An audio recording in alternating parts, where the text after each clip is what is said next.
Hello, everybody, to another episode of Performance. Today we are with Matt Porcaro, and he is a how would you introduce yourself? A hacker, really? Finance expert, hacker of all things. Tell us a little bit about yourself, Matt.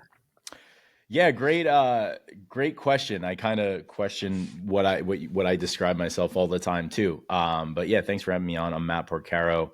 I'm the guy that always knew there was a better way, pretty much in like everything I did in life. Always knew there was another direction in things, and I took that into the real estate world.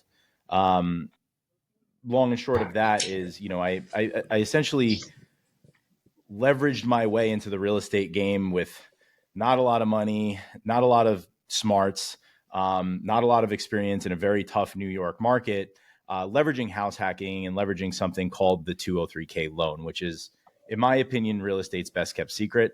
But ultimately, what it did was it allowed me to buy a house for very little out of pocket, two family property, gave me the ability to live for free in it, and also gave me the ability to create over six figures of net worth in a very short amount of time.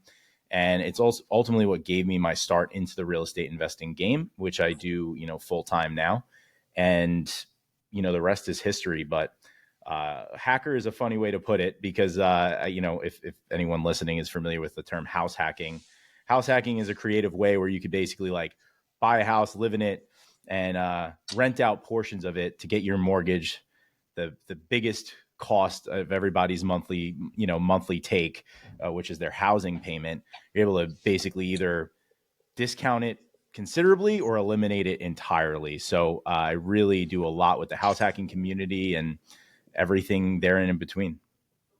I love it. Well, thank you very much for the intro. Um, it's interesting because we talk about hacking, hunting, finding this. You've been in it for a few years now. You've been through a few ups and downs. Tell us about how you found some motivation during those challenging times. Yeah, so I'm in New York, born and raised in Long Island, which is a suburb of New York City, Nassau County, more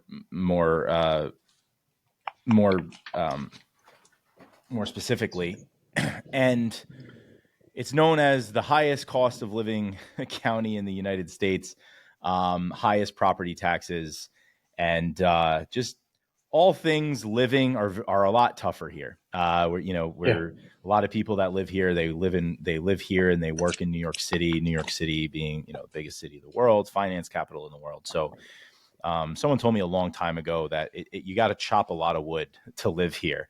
And from a young age, I saw a lot of financial ups and downs. My parents had their own business, and the root of all um, issues, stresses, fights, all came from money growing up. So from a very young age, like I knew what money could do, but I really knew a lot of what money couldn't do. And so when you're young and you kind of wouldn't say my family worship money, but they put a lot of stress on like, hey, if you go make more money, all these problems won't happen. You know what I mean? Whether Yeah. that's right or wrong, that's what I grew up in, right? So they told me they had their own business and they struggled, a lot over the years. A lot of ups and downs. There was good times, but there's bad times for sure.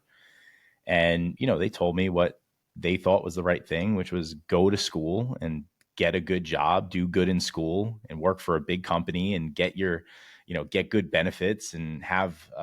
have your medical bills paid and all that stuff. So that's what I did. I wasn't very smart. I again, this money fixation thing. I remember being in high Yeah. school and they start talking to you about college, and it's so funny, right? You're 17 years old and they're like, "What do you want to do with your life?" I'm like, dude, I just like want to play Who the football and hell like knows? play Yeah. video games and like, talk Yeah. to girls. I was like, you tell me, what do you want to do with your life? And as you could, surprisingly enough, I just asked my guidance counselor. I was like, well, what careers make the most money that take the least amount of schooling? So she told me engineering. Engineering is the highest paid 4 year degree out there. I was like, okay, well, I'm pretty good at science. I think of all the, wasn't good at a couple other things. Terrible at math, ironically. but really good at science. I was like, okay, let's do engineering. I literally had Yeah. no Well, idea. why not? Applied for It a bunch makes of money. engineering schools. Yeah, it makes my, like, that's all I had in mind. I didn't really have an interest in it. I just, so lo and behold, I get in by the skin of my teeth, and I applied to a bunch of places. I got into one place in the city, and realized very quickly that I, again, wasn't a good student, and you have to be a really good student to be an engineer. But one thing I always had from a young age is just kind of like a kind of pig-headed determination. Like, I'll find a way to get things done. It'll always be Yeah. like in the most hodgepodge, like backhanded way. Like my wife always says, I asked her what my superpower. I asked her what my superpower was once, and she was like, "You always manage to get places on time, even though you are running late always." Like, she's like, "You always get the job done, even though like you give me a ton of anxiety while you do it. Like, you always do it, and you do it by the deadline." So that Yeah. kind of was what happened with college. I got through it, like C's get degrees type of guy, and like made it Yeah. through. And again, weaseled my way into the job market. This was like in the midst of like, the 2008 crisis and everything. Somehow weaseled my way into the job market, just like not taking no for an answer, and managed to get a decent job in New York City. And I got Yeah. this job, and I worked. Reason I'm telling you this is I did all this and like all this to get to this point of just realizing like it didn't take me long to realize like this isn't how you get rich either, right? Like I was just getting the Yeah. same paycheck every day, like no matter how hard I worked. Like if I worked harder than the guy next to me, it didn't make a difference. It was very Correct. laid back, and I was like, well, this isn't the answer either. I had 8 days of vacation a year, right? Like Yep. I felt so so tied down. So long story short, right? I just started being a student of the game and like how do rich people get rich, and I would look into businesses and stocks and all kinds of things. And I read a little book called Rich Dad Poor Dad, which for a lot of people is kind of I call the red pill. If you haven't read it, you Yep. need to read it. It is a game Great changing book book. for Great book. especially people like me. Yeah, kid that grew up in the word investing never came up in my house. Right, investing is what rich Yeah. people did. Like my parents don't invest; they spend their money as they make it. Right. Yep.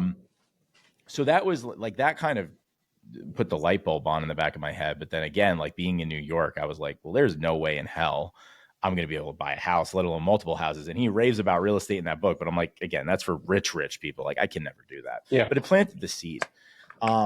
So I started working for a couple of years and, realized that like, I had a little bit of savings, but I was just trying to see like, what does this thing actually look like? And did some research, looked into like, how could I flip houses? How could I, there's wholesaling and all these different methods of like kind of leveraging your way into the real estate game, maybe thought about becoming an agent or whatever.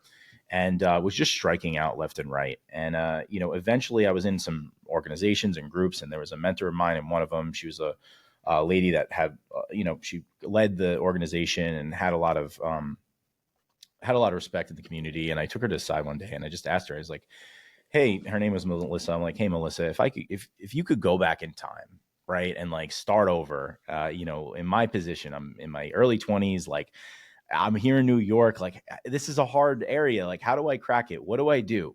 She took me to the side and she's like, listen, I've never done this before, but if I can go back in time, I would use something called the FHA 203K home buying program. And I was like, Yep.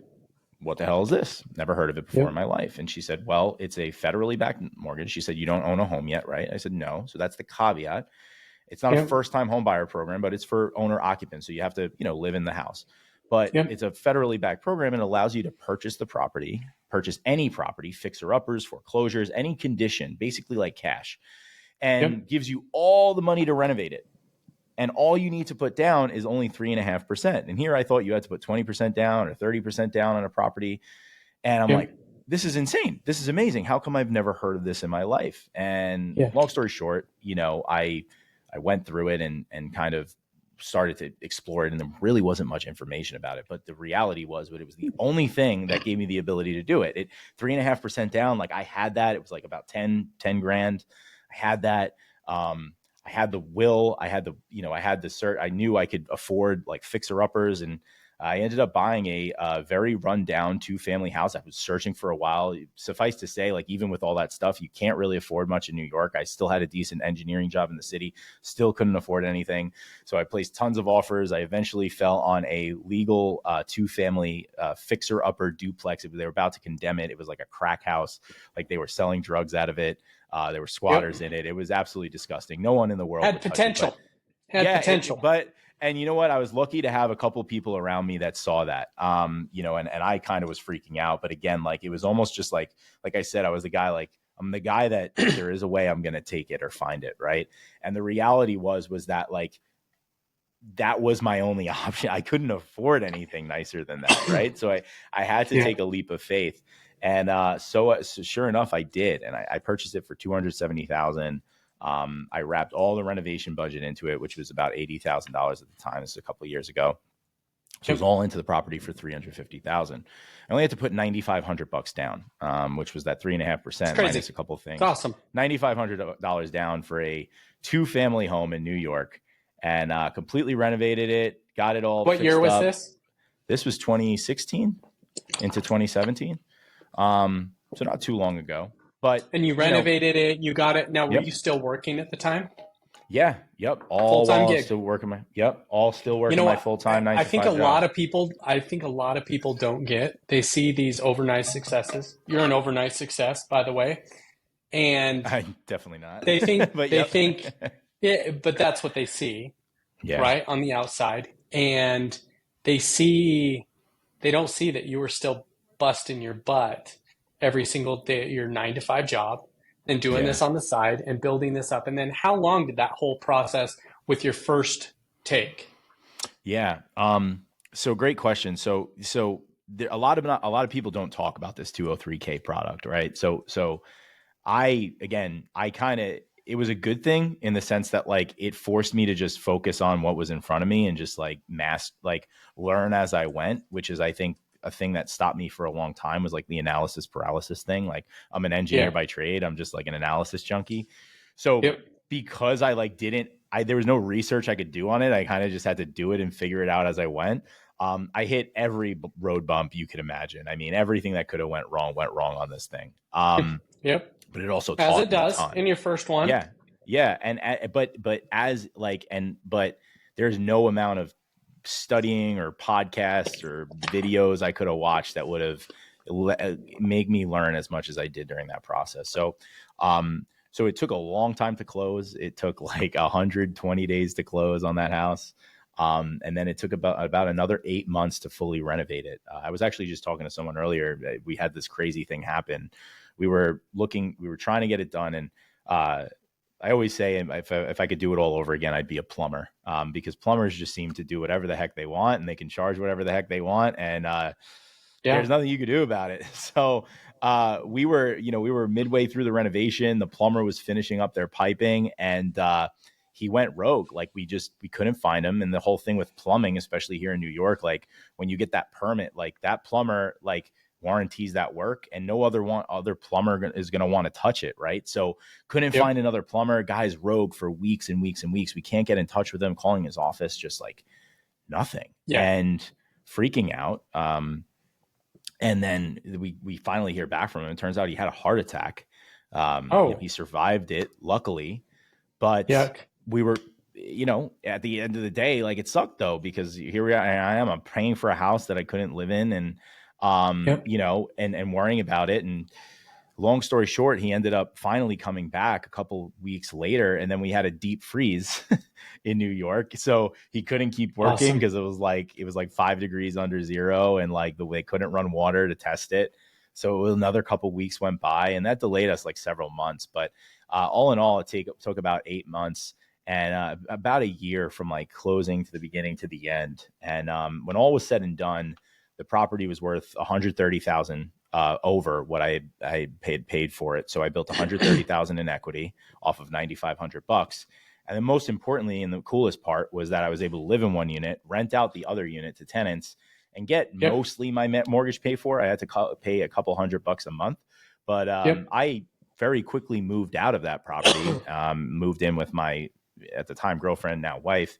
and rented out both units for cash flow. I think still cash flows me net after all expenses $2,000 a month, and that was all off of that Awesome. $9,500. So that, when you get, as a kid that's just trying to crack their way, and you get a deal like that with a return like that, it Yep. really opened a lot of doors for me, and it really let Now, me for those understand what's listening, this possible in isn't real estate. always the case. Yeah. You're not always going to have huge success like that. I'm sure since then you've had a couple different issues. Now, the Sure. 203K way, Hmm. when you're doing this, how long do you have to live in the thing? Is there any stipulation on how long you need to be owner occupied in it or have you in it? Is there stipulations on that? Yeah, great question. So, the rule is that you have to occupy it for at least a year after the closing date. After Okay. that is kind of the statute of Your limitations, right? renovations are going to take a year anyways. Just setting up Yeah, realistic expectations. Permits yeah. and stuff are going to So, take 6 months alone. oh, So, exactly. So they actually made a new change on it. Not to go too deep on it, but what's kind of crazy about this loan, one really awesome feature that blows people away. So they have a feature where they understand that if you're going to buy this house and do a big renovation, that chances are you're not going to be able to live there right away, right? So yeah. they allow you to wrap the first, it used to be first 6 months mortgage payments, because that's what you had to be, like the timeline used to be, you had to be 6 months. It could go over, there was no penalty if it went over, but you had to say that you're going to try to get it done in 6 months. So they Yeah. would give you up to the first 6 months mortgage payments wrapped in. So you could buy the house and Oh, not pay out of pocket for the first 6 months. Now it wraps into the principal and it'll increase your loan amount a little bit, but they know that, yep. at least you don't have to pay for two places to live if you're renting, right? In my Yep. case, I was very lucky. I actually wanted to do that feature, but I was too close to my DTI, so I didn't use it. I was very lucky. My parents liked me enough to stay a little longer. So I was able to Yeah. live with them. But they actually just changed it to 12 months. So now Oh, you can wow. buy a house, get all the money to purchase it, all the money to renovate it, and if it's like a big enough renovate, they give you the 12 months as long as it's like a legitimate, size Yeah. renovation to warrant 12 months or anywhere close to it. Is there a low and a high side on how much you can borrow on it? Great question. So it all goes off of the FHA loan limits. So it Okay. varies by county. High cost of living areas are quite high. You'd be surprised on how high it gets. Like here in New York, a single family home, you can get to like 1.2 million.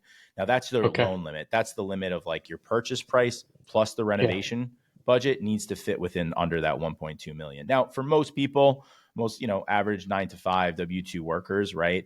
Your limit's usually going to be what you're approved on, right? So Yep. however that fits into that equation. So there's really no, people ask all the time, is there a minimum condition requirement? Is there things you can't do? It's virtually unlimited. It's really just limited by your budget. The other limitation is that it has to be some sort of existing structure. You can't build on new land or anything like that. It has to be an existing Yeah. residential place. And the budget could be, you could buy a house for 100,000. If you got a 500,000 budget, you could buy a foundation for 100 grand and put 400,000 to rebuild the house on top of it. Or you could buy Yep. a pretty decent house for 400 and put 100 into it. As long as those two numbers fit within it, you could really do as much as you want. Um, the And then do minimum you is have to live in it from a $5,000. year? If they're doing 12 months renovation, I mean, No, so you the, can the almost do rule this right now. infinitely, man.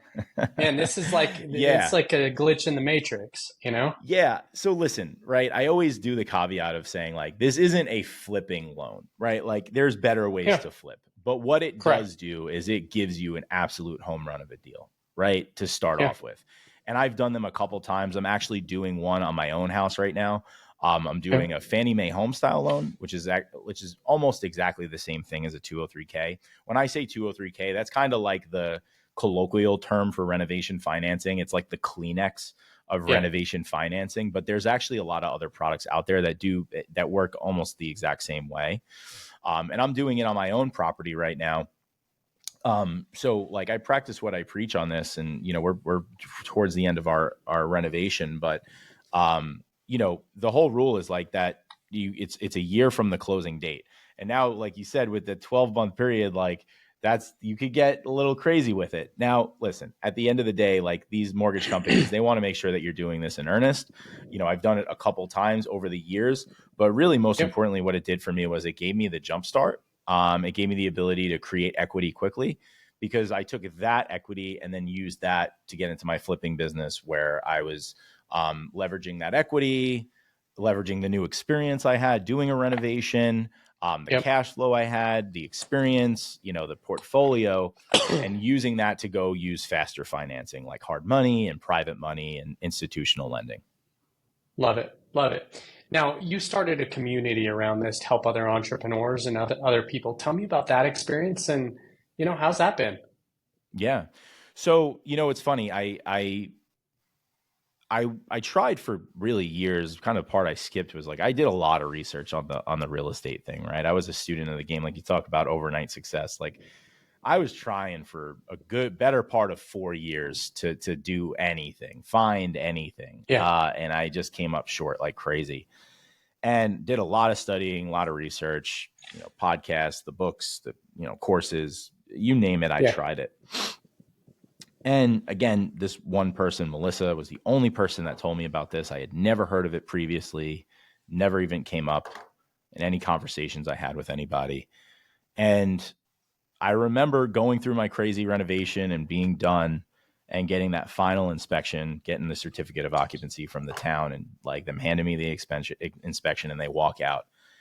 And I was like emotional. Like I kind of was like, I was like sitting there and I'm just like, I'm standing in the middle of I remember it to this day, standing in the middle of the living room on the first floor and just like smelling the new paint on the walls and the floors and just like did a like spin around. And I'm like, I'm pretty sure I even said it out loud. I'm like, how the F do more people not know that this exists?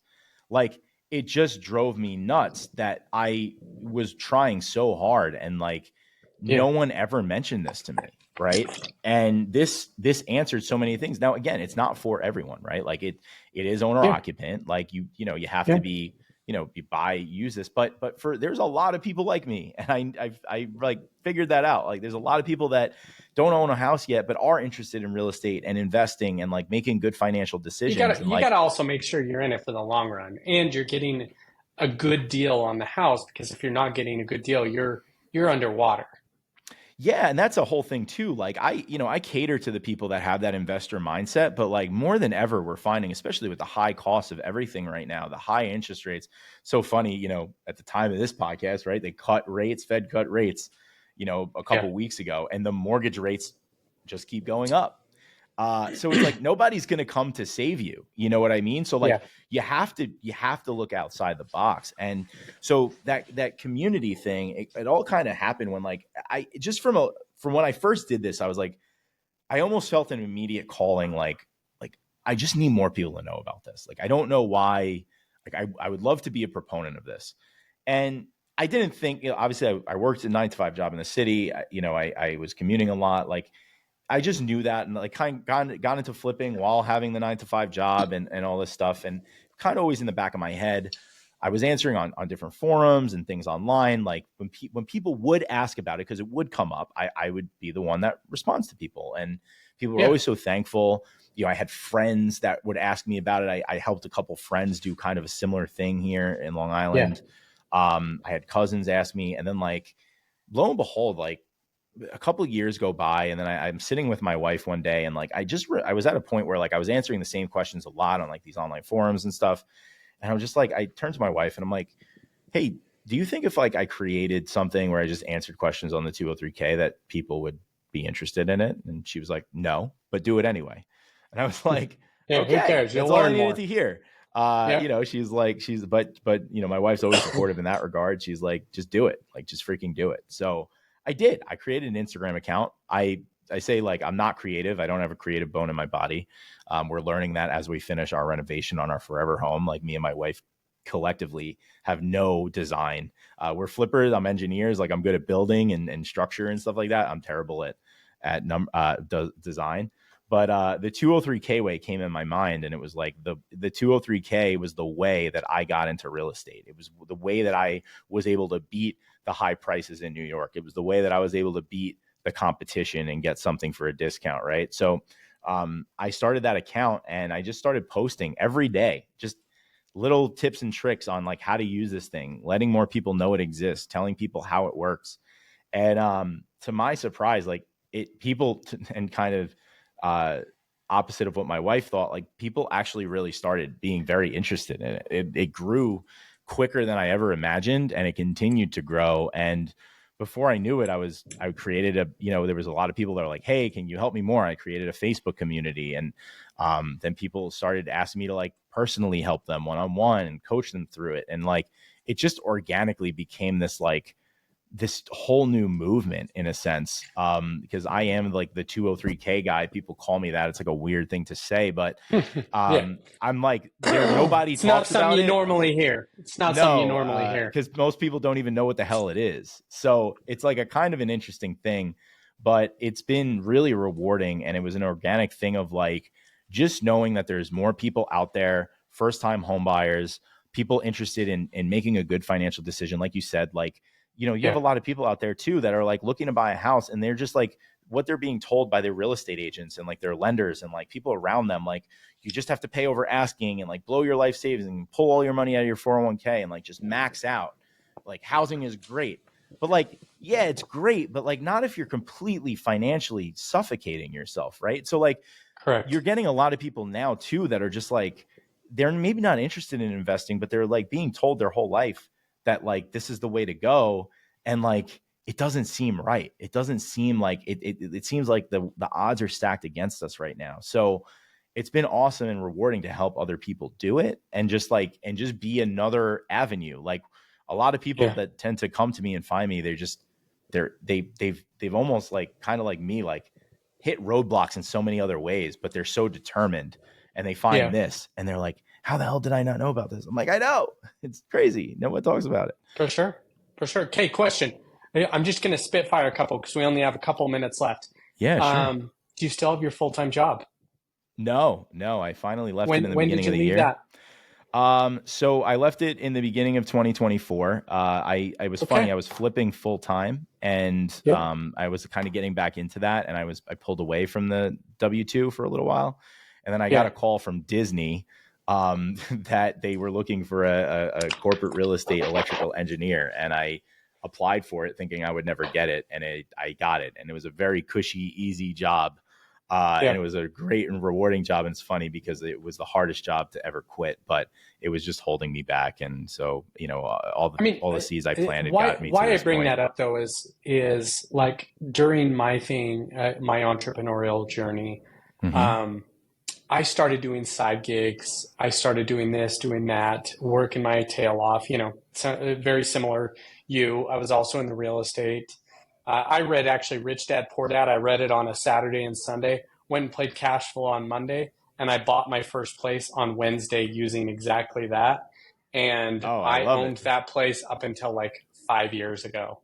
Very cool, man. Um, and but why I bring that up is I had my full time job and I was making two times what I was making at my full time job outside my full time job.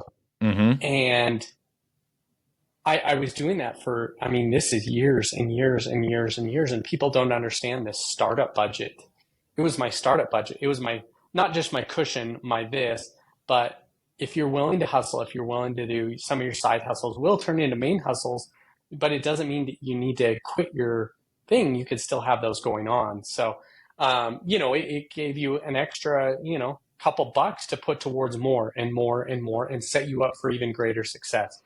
Now, I'm so speaking of thankful for those success, jobs. I'm so yeah, for thankful for those sure. jobs. Without them, I wouldn't have been able to get where I wanted. And it's funny you mentioned Rich Dad Poor Dad, because when I first read it, it talks so badly about having a job, and it was funny because like I wanted to like put in my 2 weeks and like be like, screw the work, like I'm going to be a full-time entrepreneur. But to your point, as I got older, I realized that was what enabled me. I was able to get the financing, right? The You couldn't banks have like gotten the look at, financing. In yeah, real estate, you yeah, can't get financing without a secure job, yep, which is a little messed up. But what yeah. is your I biggest remember. lesson? What's your biggest lesson you've learned?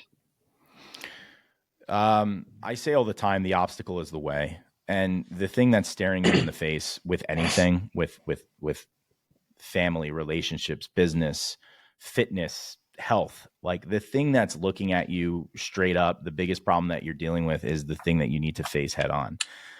With Yep. real estate, especially, I just think that every time I would hit a roadblock, I would realize instead of, it took me a long time because I'd always try to procrastinate around it or get around it or try to avoid it. But the sooner I realized that you have to hit things head on, and that the obstacle that is impeding you from getting to where you need to be is the direction you need to go in, the sooner you'll make progress. Matt, thank you so much for being on with us today. One question for you right before we leave. Um, what is your biggest struggle right now, and how can I and other listeners help you? Ooh, great question. Biggest struggle right now is, I would say, well, there's a lot of big struggles, but I think one of the big things I'm always up against, from a business standpoint, is just letting more people know that this thing exists and letting more people know how to use it effectively. That's going on. And from a personal level, I think it's just, and a lot of people could probably understand this, is every day, being a dad, being a present husband, being a business owner, helping a ton of clients, just managing all of it, man. We all struggle with that. And I think it's not to say how you could directly help me with this, but I think we all help each other in knowing that we're all dealing with it. We're all not, sometimes we feel like we're alone, but just know that, as entrepreneurs and husbands and brothers and cousins and family members, but with kids, like, Yeah, we're all dealing with it. We're all doing our best. And someone told me one day that, like, if you're trying, you're doing way better than most people. If you care, then that you're is true. doing way better than most. So That is very true. I mean, I truly believe also happy wife, more guys' nights. So, yeah, amen to that. Yep. hey, thank you so much for being here, Matt. Absolutely. Happy to be here. Thanks.